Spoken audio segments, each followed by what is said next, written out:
Hi my dear friends, welcome to youth motivations Kannada channel.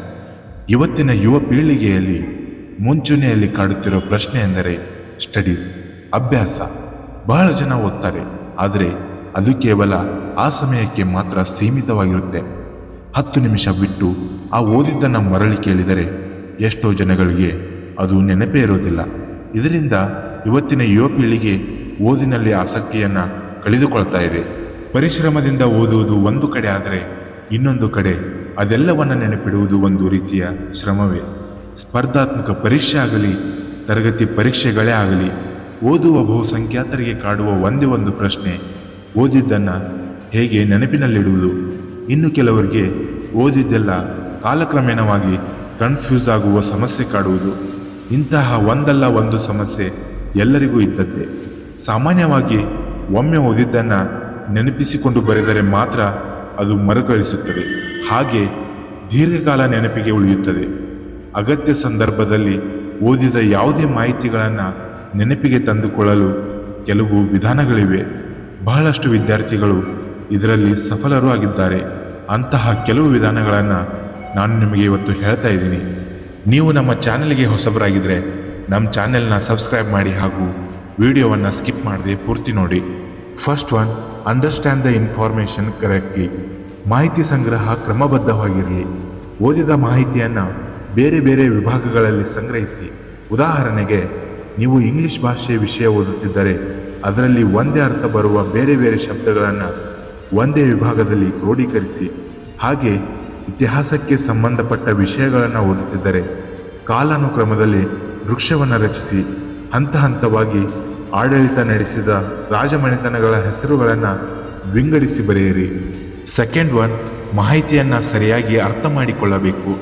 Text book ಹಾಗೂ notes book ಯಾವುದರಲ್ಲಿ ಓದಿದರೂ ಸಹ ಮಾಹಿತಿಗಳನ್ನು ಸ್ಪಷ್ಟವಾಗಿ ಅರ್ಥ ಮಾಡಿಕೊಳ್ಳುವಂತೆ ಓದಬೇಕು. ಅಸ್ಪಷ್ಟವಾಗಿದ್ದರೆ, ಗೊಂದಲಗಳಿಂದ ತುಂಬಿದ್ದರೆ ಅದನ್ನು ನೆನಪಿನಲ್ಲಿ ಇಟ್ಟುಕೊಳ್ಳುವುದು ಕಷ್ಟವಾಗಬಹುದು. ಅದನ್ನು ಅರ್ಥ ಮಾಡಿಕೊಂಡಾಗ ಮಾತ್ರ ಬೇಕಾದಾಗ ಸ್ಮರಿಸಬಹುದು.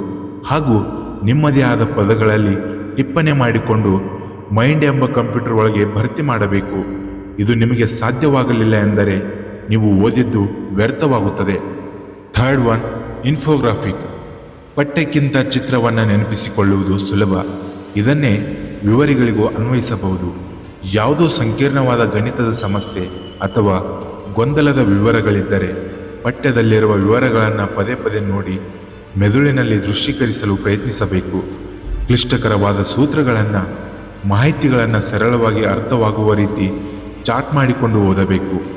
Fourth one, matching of words.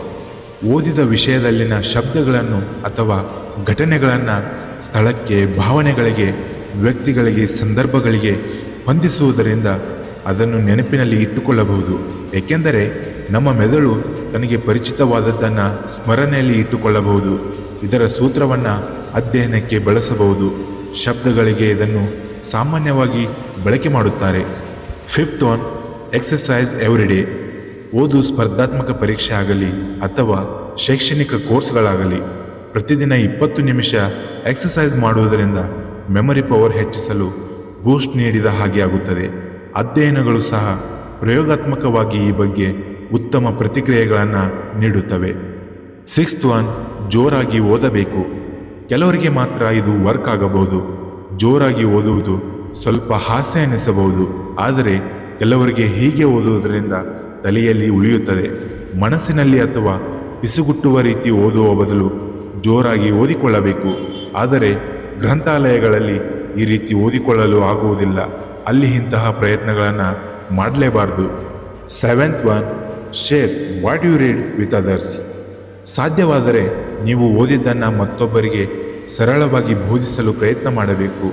ಹೀಗೆ ಮಾಡುವುದರಿಂದ ಹೆಚ್ಚು ಕಾಲ ಯಾವುದೇ ವಿಷಯಗಳು ತಲೆಯಲ್ಲಿ ಉಳಿಯುತ್ತವೆ. Eighth one, watch the video on reading material. ಓದುವ ವಿಷಯಗಳ ಬಗ್ಗೆ ವಿಡಿಯೋ ನೋಡಿ. ಅದು ಇತಿಹಾಸವೇ ಆಗಲಿ, ವಿಜ್ಞಾನವೇ ಆಗಲಿ. ಓದುವ ಟಾಪಿಕ್ಗಳಿಗೆ ಸಂಬಂಧಿಸಿದಂತೆ ವಿಡಿಯೋಗಳನ್ನು ಲಭ್ಯವಿದ್ದಲ್ಲಿ ಒಮ್ಮೆ ನೋಡಿ. ಸಾಕ್ಷ್ಯಚಿತ್ರಗಳನ್ನು ನೋಡುವುದರಿಂದ ಯಾವುದೇ ವಿಷಯ ಬಹುಬೇಗ ಅರ್ಥವಾಗುತ್ತದೆ. Ninth one, there should be breaks between continuous reading. ನಿರಂತರ ಯೋಚಿಸುವ ನಮ್ಮ ಬ್ರೈನ್ಗೆ ಆಗಾಗ ಬ್ರೇಕ್ ಇರಬೇಕು. ಕನಿಷ್ಠ ಅಂದರೆ ಅರ್ಧ ಗಂಟೆ ಓದಿದ ನಂತರ ಬ್ರೇಕ್ ನೀಡುವುದು ಬಹಳ ಸೂಕ್ತ. ಹೀಗೆ ಮಾಡುವುದರಿಂದ ಓದಿನ ಮೇಲೆ ಹೆಚ್ಚು ಫೋಕಸ್ ಸಾಧ್ಯ. ಹಾಗೆ ಸದಾ ಸ್ಫೂರ್ತಿಯಿಂದ ಓದಲು ಉತ್ಸಾಹ ಬರುತ್ತದೆ. ಇನ್ನು ಕೊನೆಯದಾಗಿ ಧ್ಯಾನ ಮಾಡಬೇಕು.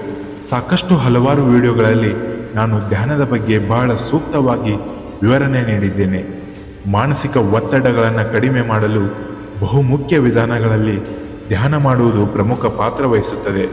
ವಿದ್ಯಾರ್ಥಿಗಳು ಪರೀಕ್ಷೆ ಹತ್ತಿರದಲ್ಲಿ ದಿನನಿತ್ಯ ಧ್ಯಾನ ಮಾಡುವುದರಿಂದ ಪರೀಕ್ಷೆ ಬಗ್ಗೆ ಇರುವ ಭಯವನ್ನು ಹೋಗಲಾಡಿಸಬಹುದು ಹಾಗೂ ಮೆಂಟಲ್ ಮತ್ತು ಫಿಸಿಕಲ್ ಎರಡು ಬಗೆಯ ಆರೋಗ್ಯವನ್ನು ಸುಧಾರಿಸಬಹುದು. ಇದರಿಂದ ಮೆಮೊರಿ ಪವರ್ ಸಹ ಹೆಚ್ಚುತ್ತದೆ. ಇನ್ನಷ್ಟು ಹೆಚ್ಚಿನ ಮೋಟಿವೇಶ್ನಲ್ ವಿಡಿಯೋಗಳಿಗಾಗಿ ನಮ್ಮ ಯೂತ್ ಮೋಟಿವೇಶನ್ಸ್ ಕನ್ನಡ ಚಾನೆಲನ್ನು ಲೈಕ್ ಮಾಡಿ, ಸಬ್ಸ್ಕ್ರೈಬ್ ಮಾಡಿ ಹಾಗೂ ಬೆಲ್ ಐಕಾನ್ ಮೇಲೆ ಕ್ಲಿಕ್ ಮಾಡಿ. ಧನ್ಯವಾದಗಳು. ಜೈ ಹಿಂದ್, ಜೈ ಕರ್ನಾಟಕ ಮಾತೆ. ನಾನು ನಿಮ್ಮ ಅಕ್ಷಯ್ ಸೈನಿಂಗ್ ಆಫ್.